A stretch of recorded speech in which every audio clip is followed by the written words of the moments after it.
Film अभिनेत्री कटरीना कैफ आज गुपचुप अजमेर पहुंची और ख्वाजा गरीब नवाज के दरबार में जियारत की दुआएं मांगी।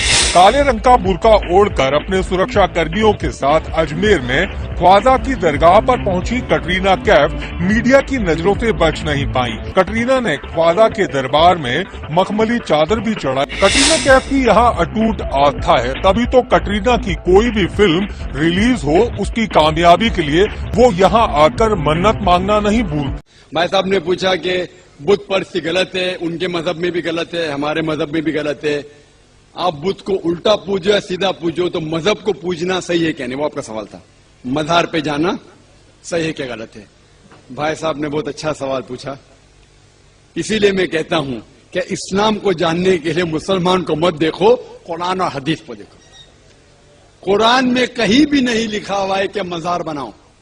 यहां तक कि अल्लाह के रसूल मोहम्मद सल्लल्लाहु अलैहि वसल्लम ने कहा कि कोई भी कब्र पक्की नहीं होना चाहिए, अगर पक्की है तो उसको जमीन से नष्ट करना चाहिए। सही बुखारी की हदीस है कि अगर कोई कब्र पक्की है तो उसे जमीन के लेवल पे लेके आना चाहिए। मज़ार को पूजना गलत है, हराम है। मैं जानता हूं कि कई मुसलमान अनजाने में इल्म की कमजोरी की वजह से वो मज़ार पे जाते हैं। और मेरा ये कहना है कि बहुत सा कल्चर जो है, ये कल्चर हमारे जिंदगी में आ जाता है। और हमारे बाप दादा पहले कहीं ना कहीं हिंदू तो होंगे, तो हमारे बाप दादा जाते थे मंदिर, तो अभी जा रहे हैं मज़ार में। आस्ते आस्ते तब्दीली आ रही। तो मेरी दरखास्त है कि अगर आप इस्लाम इन भाइयों से जो मज़ार जाते हैं, मुसलमान भाइयों, मज़ार पे जाना बिल्कुल गलत है। मोहम्मद सल्लल्लाहु अलैहि वसल्लम ने कहा कि आप कब्र पे जाओ। अगर आप कब्र पे जाएंगे तो आपको ये एहसास होगा कि आप कभी ना कभी मरने वाले हैं, तो अल्लाह पे और यकीन करेंगे, आखिरत पे यकीन होगा। तो कब्र पे जाके उनके लिए दुआ करना सही है। जो आदमी मर चुका है उनके लिए दुआ करो, उनको दुआ नहीं कर सकते। You can pray for them not to them, मतलब उनके लिए दुआ कर सकते, उनको दुआ नहीं कर सकते। आप समझ रहे? वो बेचारा शख्स मर गया है, अच्छा शख्स था, उसके लिए दुआ कर सकते अल्लाह उसे जन्नत फिरदौस दे, उन्हें नियामत दे, उन्हें माफ करे, वो तक ठीक है। लेकिन जाके ये बोले कि मेरे एग्जामिनेशन में मेरे नंबर कम है तो बाबा नंबर अच्छे कर लो, ये बिल्कुल हराम है। शिफा, कुरान मजीद में कम से कम 25 आयतें हैं जिसमें लिखा है शिफा। शिफा मतलब सिफारिश, वसीला हराम है। 2 आयत में लिखा हुआ है सिर्फ उनको इजाजत है जो अल्लाह ताला आखिरत में उनको इजाजत देंगे, मोहम्मद सल्लल्लाहु अलैहि वसल्लम आखिरत में। आज की तारीख में हम मोहम्मद सल्लल्लाहु अलैहि वसल्लम से भी नहीं मांग सकते। बाकी लोग को तो छोड़ो, संत और बाकी बाबा लोग को छोड़ो, मोहम्मद सल्लल्लाहु अलैहि वसल्लम को भी मानना हमारे लिए हराम है। जो शख्स मर चुका है हम उन्हें इज्जत करते हैं, मोहम्मद सल्लल्लाहु अलैहि वसल्लम से मोहब्बत करते हैं, उनसे प्यार करते, लेकिन उनकी पूजा नहीं करते, उनकी इबादत नहीं करते। इबादत सिर्फ अल्लाह की है। भाई साहब का सवाल है कि इस्लाम में सारे गुनाह की माफी है, शिर्क की नहीं। कत्ल करता है माफी है, जिना करता है माफी है, शिर्क की माफी क्यों नहीं? आप कुरान मजीद के बारे में जिक्र कर रहे, जो सूरह निसा में है, सूरह नंबर 4 आयत नंबर 48 और आयत नंबर 116। इन 2 आयतों में सूरह निसा सूरह नंबर 4 के लिखा है कि अगर अल्लाह चाहे तो कोई भी गुनाह को माफ कर सकता है, लेकिन शिर्क को कभी नहीं माफ करेगा, क्योंकि जो शिर्क किया है वो बहुत भटक चुका है। तो इसमें यह नहीं लिखा है कि अब जिना करेंगे तो माफ करेगा ही, कर सकता है अगर आप तौबा करेंगे तो। अगर आप तौबा करते कि मैंने जिना किया हूं, मैंने कत्ल किया हूं, मुझे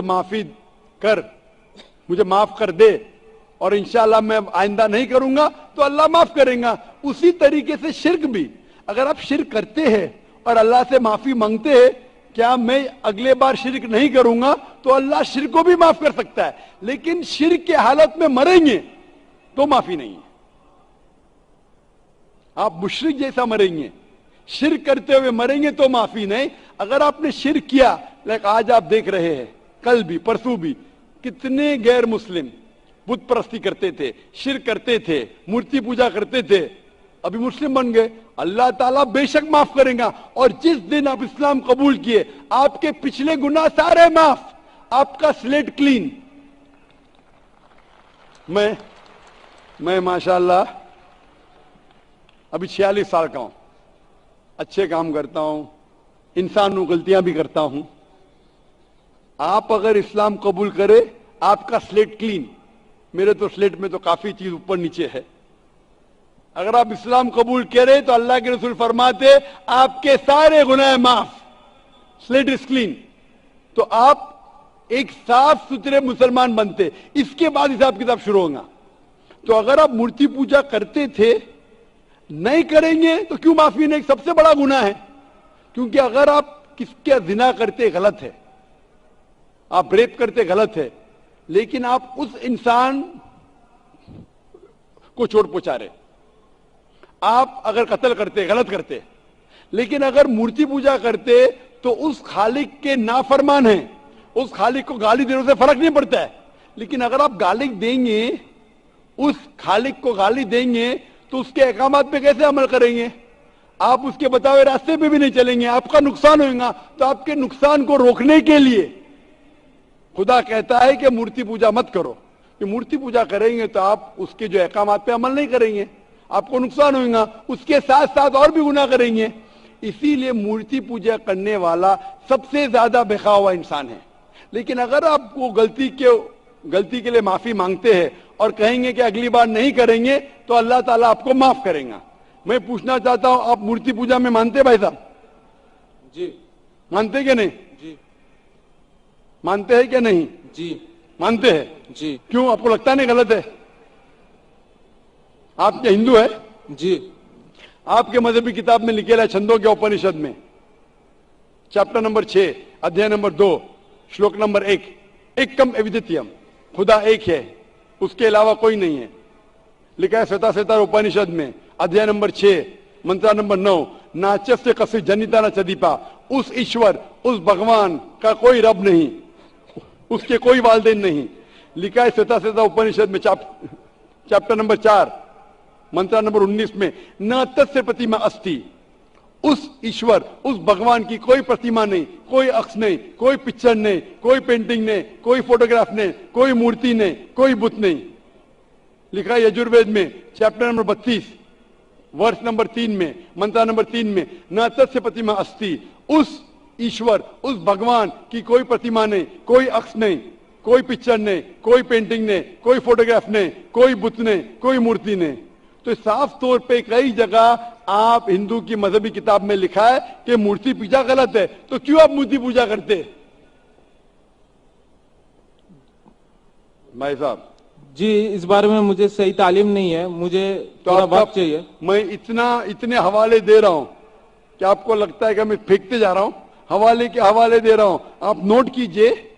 जी। आप लाइब्रेरी में जाइए, आपको वेद नहीं मिलता है तो हमारी लाइब्रेरी में जाओ, इस्लामिक रिसर्च फाउंडेशन। हमारे इस्लामिक रिसर्च फाउंडेशन में आपको वेद का तर्जुमा मिलेगा, महाभारत का तर्जुमा मिलेगा, भगवत गीता के कम से कम 30 तर्जुमे मिलेंगे, बाइबल मिलेगा, बाइबल का तर्जुमा मिलेगा, कुरान का तर्जुमा मिलेगा, हदीस का तर्जुमा मिलेगा। मैं नहीं जानता हूं कहीं भी हिंदुस्तान में इतने मजहबी किताब का तर्जुमा मौजूद है। इस्लामिक रिसर्च फाउंडेशन में फ्री लाइब्रेरी, एयर कंडीशन में बैठो, फ्री पढ़ो,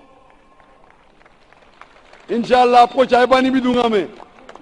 चाय पानी रिश्वत नहीं है, तो क्या आप ठंडे दिमाग से, कभी ठंडा दूंगा, कभी चाय पानी, तो आप अच्छे दिमाग से रिसर्च कर। हमारे पास कंप्यूटर सॉफ्टवेयर है, आप क्या जानना चाहते हैं वेद के ऊपर बटन दबाओ, मिलेगा आपको। किधर लिखेला मूर्ति पूजा हराम है, बटन दबाओ, कंप्यूटर में निकलेगा बाहर। वेद के कंप्यूटर सॉफ्टवेयर है, बाइबल के कंप्यूटर सॉफ्टवेयर है, कुरान के कंप्यूटर सॉफ्टवेयर है, हदीस के। तो मैं आपसे दरखास्त करता हूं कि आप रिसर्च कीजिए कि खुदा एक है, रिसर्च कीजिए कि मूर्ति पूजा गलत है, रिसर्च कीजिए कि आखिरी पैगंबर मोहम्मद सल्लल्लाहु अलैहि वसल्लम है। और मैं दुआ करता हूं कि आपको हक जल्दी मिलेगा, ताकि आप इस दुनिया और आखिरत में सफलता पाए। शुक्रिया।